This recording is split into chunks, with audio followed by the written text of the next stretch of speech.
6 Minute English from bbclearningenglish.com.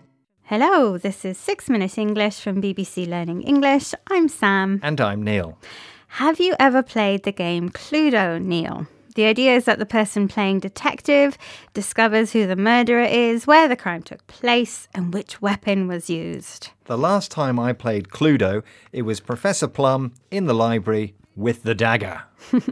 Cluedo is based on a very popular type of book, the murder mystery, sometimes called a whodunit, a story about a murder which doesn't reveal who the murderer is until the end. The Queen of Murder Mysteries is a British writer who was born in 1890.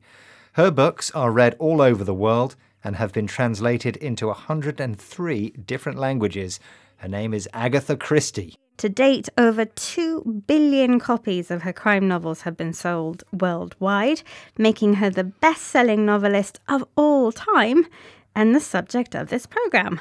Perhaps her best-known story is Murder on the Orient Express, a whodunit featuring her most famous detective, Hercule Poirot, who starred in 33 of Agatha Christie's books.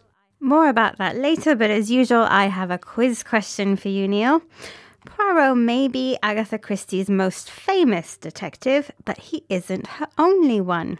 So who is Agatha Christie's other fictional detective? Is it A, Hetty Wainthropp, B, Jessica Fletcher, or C, Miss Marple? I'll guess it's A, Hetty Wainthropp. OK, Neil, I'll reveal the answer at the end of the programme.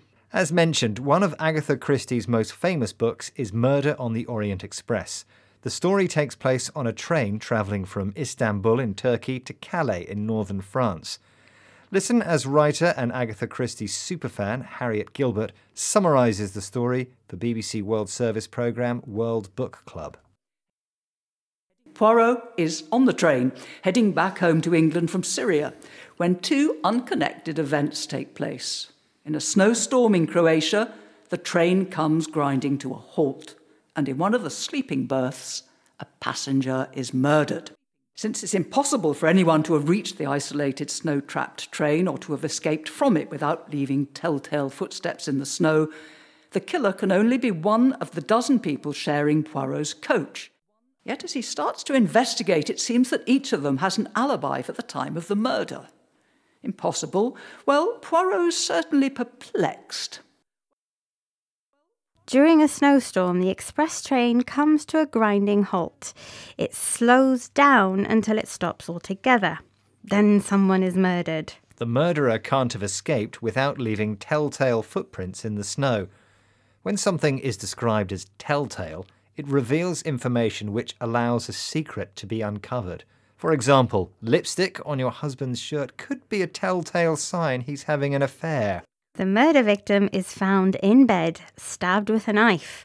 Poirot begins to investigate, but as he questions the train passengers one by one, it seems that everyone has an alibi. Proof that they were somewhere else when a crime was committed. Naturally, this leaves the Belgian detective perplexed or confused because something is difficult to understand or solve. I won't spoil the story by telling you what happens next, Neil, but let's just say that, as usual, Poirot uncovers the murderer using his incredible powers of observation. In her stories, Agatha Christie describes Hercule Poirot as a very strange or eccentric man. The author, Sophie Hannah, has written several new Poirot stories based on the characters invented by Agatha Christie before her death in 1976. Here she is describing more of Hercule Poirot's strange characteristics to BBC World Service programme World Book Club.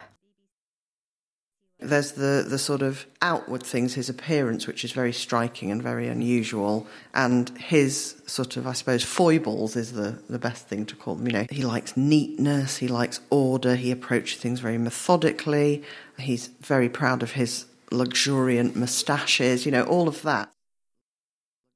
Sophie calls Poirot's unusual behaviour his foibles, habits or characteristics which are considered strange or foolish, but which harm no one. Yes, unlike the fictional murderers he uncovers, Poirot's foibles do no harm, but it makes me wonder if Agatha Christie's other famous detective also had unusual habits. Well, first you'll have to reveal the answer to your quiz question, Sam.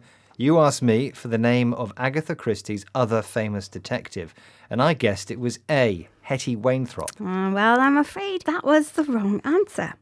In fact, Miss Marple was the name of Agatha Christie's second most famous character, although Hetty Wainthropp is a fictional detective on TV. Well, now that we've solved the murder and revealed the correct answer, let's recap the vocabulary, starting with whodunit.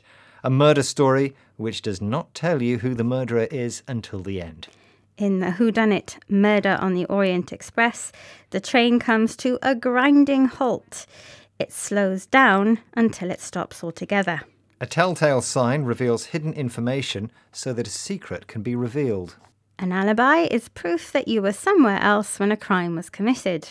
To be perplexed means to be confused because something is difficult to understand. And finally, someone's foibles are their strange but harmless habits or behaviour.